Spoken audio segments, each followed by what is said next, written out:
saya akan cenderung tidak mengupload makanan yang saya makan di sosial media di bulan puasa,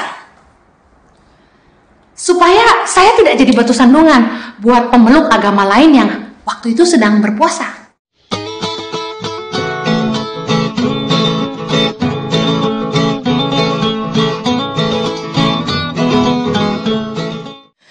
Rasul Paulus mengajarkan kepada kita tentang bagaimana kita harus hidup jadi berkat dan bukannya jadi batu sandungan. Bahwa ketika kita tidak jadi teladan bagi hidup orang lain, maka kita akan melemahkan iman mereka. Mungkin Anda akan berkata begini, ngapain pusing omongan orang, hidup-hidup saya. Tapi 1 Korintus 10 ayat 29 berkata begini, yang aku maksudkan dengan keberatan-keberatan bukanlah keberatan-keberatan hati nuranimu sendiri, tetapi keberatan-keberatan hati nurani orang lain itu. Mungkin ada orang yang berkata, mengapa kebebasanku harus ditentukan oleh keberatan-keberatan hati nurani orang lain?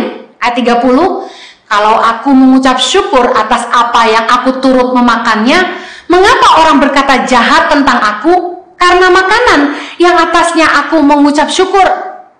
Ayat 31 berkata, aku menjawab, jika engkau makan atau jika engkau minum atau jika engkau melakukan sesuatu yang lain, lakukanlah semuanya itu untuk kemuliaan Allah.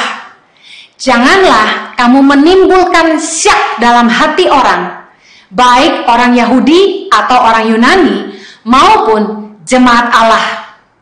Rasul Paulus menyampaikan kepada kita bahwa tentu kita akan protes ketika kita dituntut untuk jadi saksi, ketika hidup kita dituntut jadi teladan, bahwa kita harus memastikan hidup kita jadi terang, jadi berkat bagi orang banyak. Kita akan dengan bongkah berkata, hidup-hidup saya, terserah saya. Tapi Rasul Paulus menjawab ini, pastikan kalau kamu makan atau kamu minum, atau apapun yang kamu lakukan dengan hidupmu, lakukanlah semuanya itu untuk kemuliaan Allah. Saya ingin mengupas apa yang Rasul Paulus ajarkan bagi jemaat di Roma tentang bagaimana makanan itu harusnya tidak jadi batu sandungan. Karena hal terbanyak yang kita lakukan adalah makan. Roma 14, judul perikopnya, jangan memberi batu sandungan. Ayat 13 berkata gini, karena itu janganlah kita saling menghakimi lagi. Tetapi lebih baik kamu menganut pandangan ini. Jangan kita membuat saudara kita jatuh atau tersandung. Aku tahu dan yakin dalam Tuhan Yesus bahwa tidak ada sesuatu yang najis dari dirinya sendiri. Hanya bagi orang yang beranggapan bahwa sesuatu adalah najis, bagi orang itulah sesuatu itu najis. Ayat 15, sebab jika engkau menyakiti hati saudaramu oleh karena sesuatu yang engkau makan, maka engkau tidak hidup lagi menurut tuntutan kasih. Janganlah engkau membinasakan saudaramu oleh karena makananmu, karena Kristus telah mati untuk dia.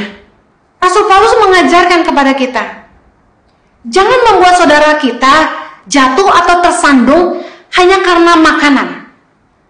Jangan saling menghakimi tentang apa yang najis, apa yang tidak. Sesuatu itu najis, kalau orang itu menganggap itu najis, biarkan saja. Bagi Anda yang percaya bahwa di dalam Kristus Yesus semua makanan itu halal, saya mau katakan gini, kita tidak berhak menghakimi orang lain yang menganggap makanan yang kita anggap halal itu haram. Firman Tuhan berkata, jangan sampai kita membinasakan saudara kita hanya karena soal makanan, sementara Kristus telah mati untuk mereka. Firman Tuhan juga berkata dalam Roma 14 ayat yang ke-16, apa yang baik yang engkau miliki, janganlah kamu biarkan difitnah. Sebab kerajaan Allah bukanlah soal makanan dan minuman, tetapi soal kebenaran, damai sejahtera, dan sukacita oleh Roh Kudus. Karena barang siapa melayani Kristus dengan cara ini, ia berkenan pada Allah dan dihormati oleh manusia. Saya percaya bahwa firman Tuhan mengajar kita bahwa kita harus menjaga diri kita supaya tidak timbul asumsi yang membuat orang meragukan kemurnian kita. Dikatakan firman Tuhan, apa yang baik yang kamu miliki, jangan biarkan itu difitnah.